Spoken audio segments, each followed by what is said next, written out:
पुरानी बात है। एक विशाल जंगल में बहुत से पशु पक्षी रहा करते थे। उनके बीच एक रंगीला नाम का बड़ा ही नेक हिरण भी रहता था।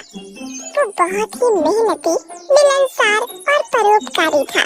वो अपने मन, कर्म और वचन से सबका ख्याल रखता था। किसी का स्वास्थ्य खराब होने पर वो हालचाल लेने के साथ साथ उसके उपचार की भी व्यवस्था करता था। वो जहाँ रहता था वहाँ अपने मेहनत से चारों तरफ हरियाली फैलाए रहता था। एक बार रंगीला स्वयं बीमार पड़ गया। उसे ऐसा बुखार चढ़ा कि उतरने का नाम ही नहीं ले रहा था। उसने स्वयं कुछ जड़ी बूटियां खाई, लेकिन कोई लाभ नहीं हुआ। उसकी बीमारी की खबर जंगल में फैल चुकी थी, लेकिन उसे देखने के लिए कोई नहीं आया। तब उसका मन अधिक मुरझा गया। उससे उठा नहीं जा रहा था। फिर भी वो उठकर कुछ आगे आया और उसने देखा दो हिरण उसके इलाके में आ गए थे।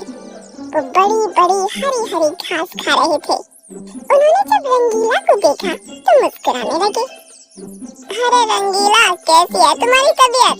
हम तो तुमसे ही मिलने आए हैं, तुम्हारा हालचाल जानने आए हैं।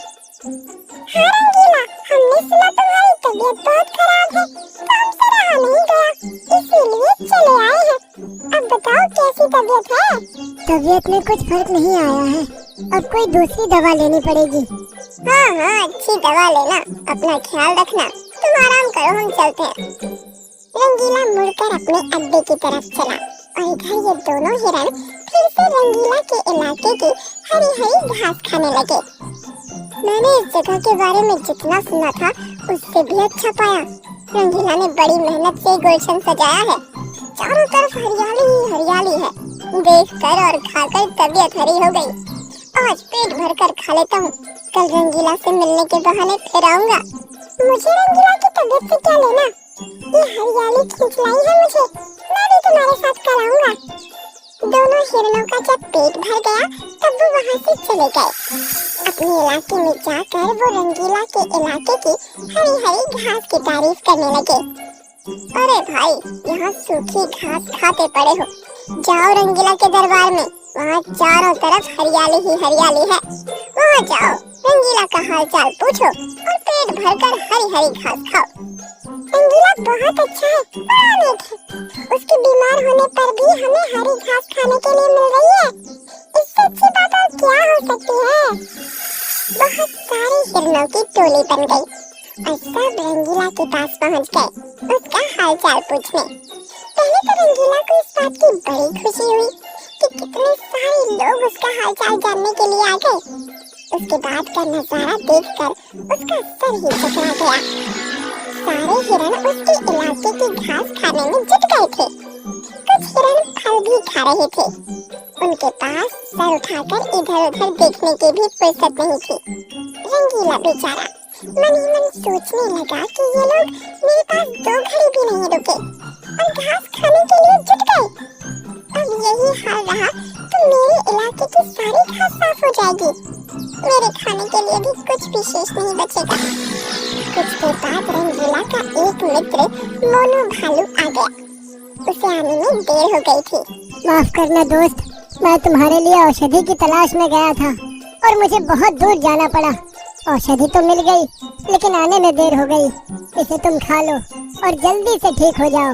रंगीला ने औषधि खाई और उसे कुछ समय के बाद आराम मिलने लगा।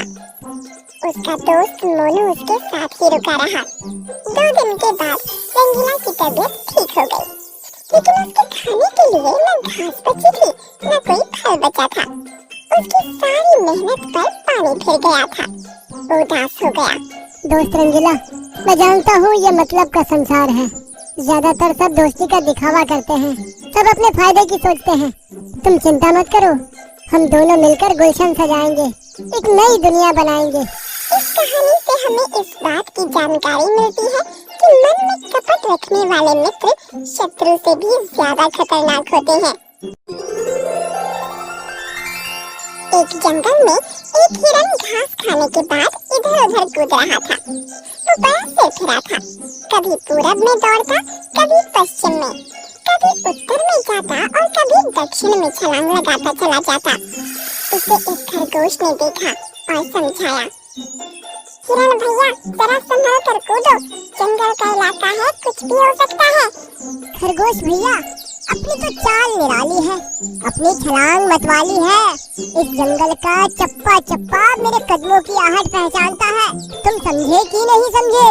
मुझे लगता है तुम ज्यादा ही समझदार हो, तुम्हें अब समझाना मेरी ना समझी होगी।